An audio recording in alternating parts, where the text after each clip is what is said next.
Happy blessed Sunday everyone. Ayan, ayan, winashing ko siya ng water. Kasi, madusty.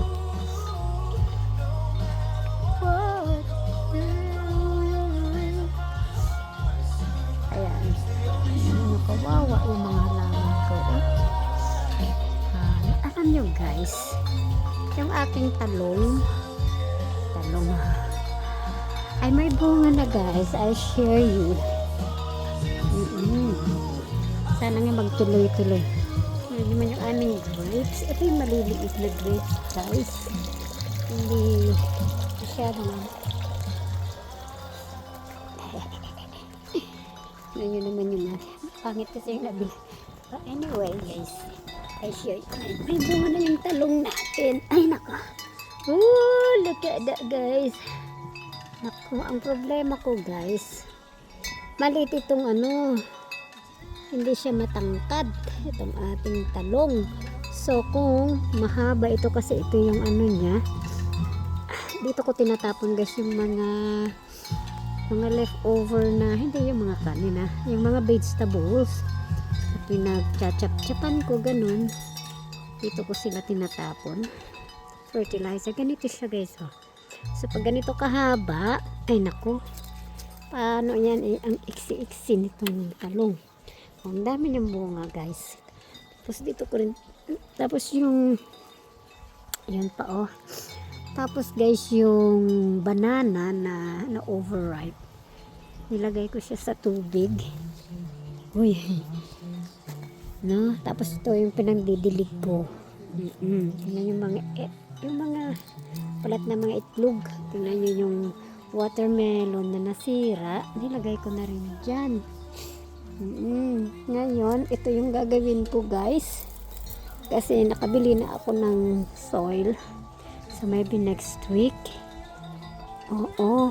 anuhin ko rin ito, tapos tatamnan ko ito ng battlegourd or bitter melon, palaya. Ay naku, ang ganda guys, ang dami niyang bunga na guys. I'm hoping na walang kakain na, pero so far walang uod. Thank you Lord for that. Diba? So makakapag-harvest na tayo. Yan.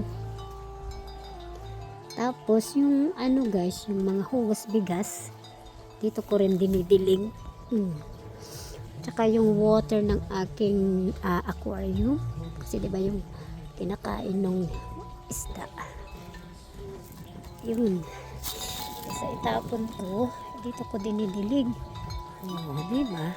Kasi fertilizer din yun kaya yan, I hope na tuloy-tuloy. Tsaka itong mga sili ko, nagtanim din ako dito ng luya. Ewan ko guys kung, I'm hoping na ito ayan, mayroon pa doon. Ay, hindi ko alam kung mabubuhay sila. Dami kong dito guys, seeds na tinanim, wala naman tumubo.